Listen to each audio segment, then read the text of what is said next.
एक भी रोड खराब नहीं है पूरे सिंध का। मैं बड़े चैलेंज के साथ कहता हूं, एक भी आपको खराब सड़क नहीं मिली।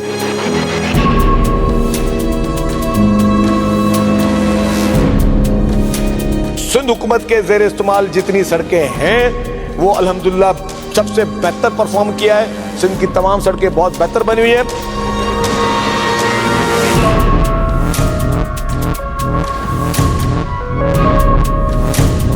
एक भी आपको खराब सड़क नहीं मिली।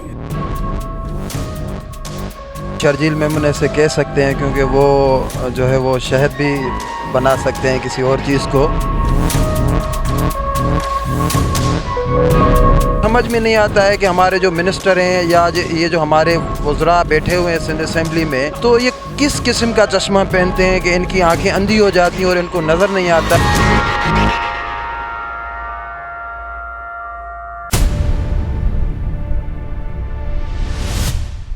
आप देख रहे हैं i+ न्यूज़। मैं हूं सैफ खान, आपकी खिदमत में हाजिर हूं अपना प्रोग्राम लेकर। सवाल तो बनता है, शर्जील मेमन साहब ने कल या परसों उनकी एक वीडियो आई है, उन्होंने कहा है कि कराची का कोई रोड टूटा फूटा नहीं है, पूरा कराची के रोड सारे बिल्कुल ओके बने हुए हैं, बिल्कुल परफेक्ट बने हुए हैं।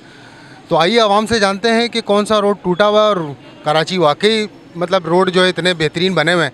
तो ज़रा आवाम से राय लेते हैं और मालूम करते हैं कि ये सच है या झूठ है। अस्सलाम वालेकुम। अस्सलाम। का नाम जनाब? मोहम्मद इरफान।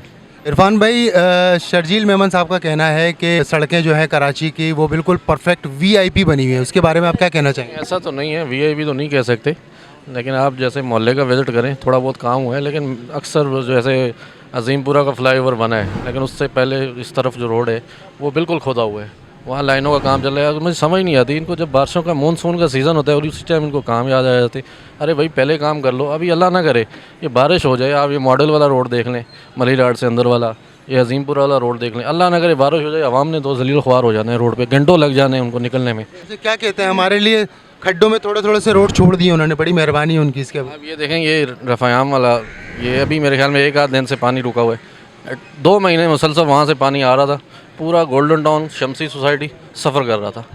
अभी ये पानी रुका है, गटर का पानी। हाँ, ये आपसे शायद नॉलेज में हो ये बात। हाँ बिल्कुल। तो वो अभी जाके पता नहीं क्या किया है, अभी फिर ये 2 दिन बाद निकल आएगा। कोई प्रॉपर हल इसका लेके, पहले लाइनें डालते हैं, पहले ये रोड बनाते हैं, फिर इनको लाइनें याद आ जाती हैं, फिर ऊपर से खोदते हैं, दोबारा खोदते हैं। वल्लाह आलम इनका क्या है, समझ से बाहर है। तो मैसेज देना चाहेंगे? मैसेज ये है कि रहम करो यार कराची पे, ऐसे 20-25 साल पहले वाला कराची दे दो, मैं वो सही था। नाम सर? मेरा नाम सर अब्दुल अजीज़ शेख है। मैं रिटायर्ड मतलब FIA एक इदारे से ताल्लुक़ रखता हूँ। तो आपको मैंने आपकी खूबसूरती और आपका इवेंट्स देखा तो मैंने बोला कि पूछूं सर क्या प्रॉब्लम, क्या मसला है। सर हम आए हैं इस वक्त, प्रोग्राम लेकर आए हैं। सवाल तो बनता है, मेरा प्रोग्राम चलता है i+ न्यूज़ पे। तो हमारा सवाल यह है कि हमारे जो वज़ीर ट्रांसपोर्ट हैं शर्जील मेमन साहब, उन्होंने कहा है कि कराची की एक भी सड़क टूटी हुई नहीं है, सारी VIP बनी। इसके बारे में आपका क्या कहना है? ये इंटीरियर के लोग हैं और देही इलाके के लोग हैं, इनको कुछ नहीं पता कराची के मामले में। ये शराब पीते हैं और शराब पीने के बाद ये शहद की बोतलें रख देते हैं। इनकी जो दवाई है ना वो शराब है, क्योंकि ये राशि लोग हैं और ये अपने तौर पे जो भी अपना जो वर्ड्स बोलते हैं, इनका कोई सर पैर नहीं है। कराची को इन्होंने पॉलिटिशियन सिस्टम पे मतलब हम लोग को सबको मुतासिर किया है। हमारा पॉलिटिशियन से कोई ताल्लुक़ नहीं है। हम एज कराची के मकामी होने के नाते हमारा राइट बनता है और इस राइट के ऊपर हम अपने बच्चों को भी यही तरबियत देते हैं कि कराची हमारी माँ भी है, बाप भी है। शर्जील मेमन साहब, पहले तो आप ये देखें कि असम्बलियों में जो आपका हल हो रहा है ना, जूते घूसे और मुक्के जो खा रहे हैं, पहले तो आप इसका मतलब क्लियर करके जवाब दें। जो एजुकेशन ग्रेजुएशन लोग जो बैठे हैं आपके साथ जो सवाल जवाब करते हैं, आप उनका जवाब नहीं दे पाते हैं। आपके कनाडा, जर्मन, इंग्लैंड, लंदन और मतलब हर जगह पे मतलब मैं प्रूव कर सकता हूँ, आपके जो महल महलात हैं ना, आपकी हर जगह पे हैं। जो दावतें आप जहाँ पे खाते हैं, मेरे भी असर रसूख हैं, ताल्लुकात हैं, वास्ता है, तो मैं आपका मतलब एविडेंस दे सकता हूँ। आपके जो महल महलात हैं ना, आपने सिर्फ एक प्लेन पे बैठना है, उसी प्लेन के थ्रू आपने चला जाना है। इंसान के जो जिस्म के जो मोहरे होते हैं, गर्दन के पीछे जो मोहरा होता है, लोगों के ये खिसक गए हैं। गाड़ियाँ उनकी जो बाइकों पे जो चलते हैं, उनकी गाड़ियों के मतलब निज़ाम ख़राब हो गए हैं। 4 व्हील वाले तो आप हैं जो आपकी मतलब 25-30 करोड़, 2-2, 3-3 करोड़ की गाड़ी हैं। आपको तो गटखड्डा भी ऐसा लगता है कि जी हमको तो यानी कि फैसिलिटीज़ मिली है। खड्डे में तो हम लोग मतलब आते जाते हैं ना, हमें पता चलता है कि कहाँ पे फैमिली को और मरीज़ को और अपना ये पेशेंट को जाना है, तो उस पर कोई इमरजेंसी सहूलत ही नहीं है। आप लोग तो नोच नोच के खा रहे हैं कराची के मकामी लोगों को। आप इंटीरियर के लोग हैं, आप इंटीरियर में जाओ ना, जो धड़ेलों से आपके वास्ते हैं, आप भी धड़ेलो 100 पेट्रोल पम्प आपके हैं मतलब इंटीरियर में। शर्जील मेमन साहब जो हमारे वज़ीर ट्रांसपोर्ट हैं, उनका कहना है कि हमारे कराची के रोड बहुत वीवीआईपी बने हुए हैं, कोई रोड ख़राब नहीं है। उसके बारे में आपका क्या कहना है सर, बताएं। हाँ, वो सही कह रहे हैं, क्योंकि उनके घर के पास तो रोड बिल्कुल सही बने हुए हैं, वहाँ तो कोई ख़राबी नहीं है। लेकिन जो मेन रोड हैं, आपको पता है यूनिवर्सिटी रोड है, आप वहाँ का देख लें, सफर से लेकर उस तक तो कोई जा ही नहीं सकता ना। जो जाता है सुबह जाता है, शाम में उसके कपड़ों की हालत देख लें आप, रोज़ाना कपड़े एक नए चेंज करने पड़ते हैं। बाकी पूरे कराची का हालात देख लें, पता नहीं कौन से व्यू से बात कर रहे हैं वो, क्योंकि कौन सा रोड उनको सही नज़र आ रहा है। अपने घर के रोड उनके ज़रूर सही हैं, बाकी तो पूरे कराची का हालत ख़राब लगी हुई है। और मकेन ये जितने हमारे बाइक वाले हैं, उनकी आज दिन बाइक ख़राब रहती है, नहीं रोडों की वजह से। कारों की हालत ख़राब हो गई है, नहीं रोडों की वजह से, कि कोई रोड सही नहीं है, झूठ बोलते हैं बस, और कुछ भी नहीं है। हम आज इस वक्त जो टॉपिक लेकर आए हैं वो हमारा ये है कि शर्जील मेमन साहब वज़ीर ट्रांसपोर्ट जो हैं, वो उन्होंने कहा है कि कराची की सड़कें जो हैं बहुत वीआईपी हैं, कोई टूटी फूटी नहीं, कोई ख़राब नहीं। तो आप क्या कहना चाहेंगे इसके बारे में? बिल्कुल शर्जील मेमन ऐसे कह सकते हैं, क्योंकि वो जो है वो शहद भी बना सकते हैं किसी और चीज़ को। तो मैं शर्जील इनाम मेमन साहब को इतनी गुजारिश करूंगा कि वो मेरे साथ आएँ। और डिस्ट्रिक्ट कोरंगी का एक रोड है जो जिसे मलिर कोरंगी लिंक रोड कहते हैं, जो कोरंगी इंडस्ट्री एरिया से आता है और मलिर कोट की तरफ वो रोड निकलता है। वो रोड तकरीबन 15-20 साल से, वो रोड जब से इनकी गवर्नमेंट आई है 17-18 सालों से, वो रोड नहीं बना है। और मैं यकीन के साथ कह सकता हूँ कि अगर आप उस रोड से जाओगे तो आपकी जो साइडें हैं वो खुल जाएंगी, वो ऐसा रोड है। और हज़ारों लोग शाम के टाइम में उस रोड से गुज़र कर अपने घरों में जाते हैं और सुबह में वो लोग अपने कामों में जाते हैं। तो ये तो सिर्फ़ एक रोड है। इसी तरह अगर आप इसी रोड पे निकलोगे, जिससे आप नेशनल हाईवे कहते हो, इसी रोड पे आप सीधे जाओगे तो ससुई टूल प्लाजा आता है, जहाँ पे लोगों से टूल टैक्स के नाम पे पैसे लिए जाते हैं। उस रोड की हालत आप अभी जाके देखोगे तो मंजिल पंप से आगे जाके आपको पूरा रोड बर्बाद मिलेगा, जगह जगह पे आपको खड्डे नज़र आएंगे। मुझे तो ये समझ में नहीं आता है कि हमारे जो मिनिस्टर हैं या ये जो हमारे वज़रा बैठे हुए हैं सिंध असम्बली में या वफाकी असम्बलियों में, तो ये किस किस्म का चश्मा पहनते हैं कि इनकी आंखें अंधी हो जाती हैं और इनको नज़र नहीं आता है, ये ख्वाब देखते हैं। या तो ये जब जाते हैं दुबई या दूसरे मुल्कों में घूमने, तो इनके जहन में वही सड़कें होती हैं कि हमने बस कराची को बना लिया, हम दुबई में घूम रहे हैं। वो ज़माना ख़त्म हो गया जब 71 का या 77 का या 88 का ज़माना था। तो आप लाड़काना में बैठ के एक बात करते थे, हैदराबाद में बैठ के दूसरी बात करते थे, और लाहौर में जाके आप तीसरी बात करते थे। आज सोशल मीडिया का ज़माना है और हर फ़र्द जो है, जो शऊर रखने वाला बंदा है, अब उसके पास शऊर है और उसके हाथ में एक मोबाइल है और वो अच्छे और बुरे की पहचान रख सकता है। तो आप लोगों को झूठ के ऊपर अपनी सियासत चमकाने की कोशिश ना करें। मतलब झूठ इतना बोले कि हज़म हो जाए।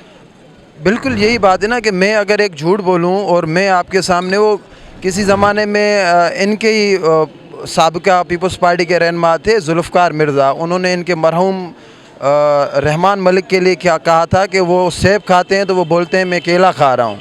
तो ये उनका ही तसलसल है। और इनकी पार्टी की आप बुनियाद देख लेंगे ना, जुल्फ़कार भुट्टो से लेकर मौजूदा इनके बिलावल जरदारी तक, तो इनकी बुनियाद ही झूठ है। जुल्फ़कार भुट्टो ने पीपल्स पार्टी का नाम रखा था पीपल्स पार्टी, मतलब आवाम की पार्टी, और उन्होंने जागीरदार और वडेरों के ख़िलाफ़ एक मंशूर बना के पार्टी लाई थी कि ये गरीब और मज़लूम आवाम की पार्टी है। लेकिन आप तारीख़ उठाकर देख लें, पीपल्स पार्टी से आज भी अगर आप वडेरों, जागीरदारों और सरदारों को निकाल दो तो पीपल्स पार्टी का कोई बुनियाद ही नहीं है। सारे यही वडेरे जागीरदार सब काफ लीग में बैठे थे। ये जो आज आपका सबसे बड़ा वज़ीर बन रहा है जो नासिर शाह, ये किसकी पैदावार है? मुशर्रफ की पैदावार है। मुशर्रफ के दौर में सखर का नाज़िम था, वो उसने वहाँ से नाम कमाया। बाकी इन सब को आप देख लो, जो कल मुशर्रफ की गोद में बैठे थे आज जरदारी की गोद में, कल अगर कोई और तंजीम आएगी तो ये उसकी गोद में बैठ जाएंगे। चलिए, कोई मैसेज देना चाहेंगे ख़ास कोई?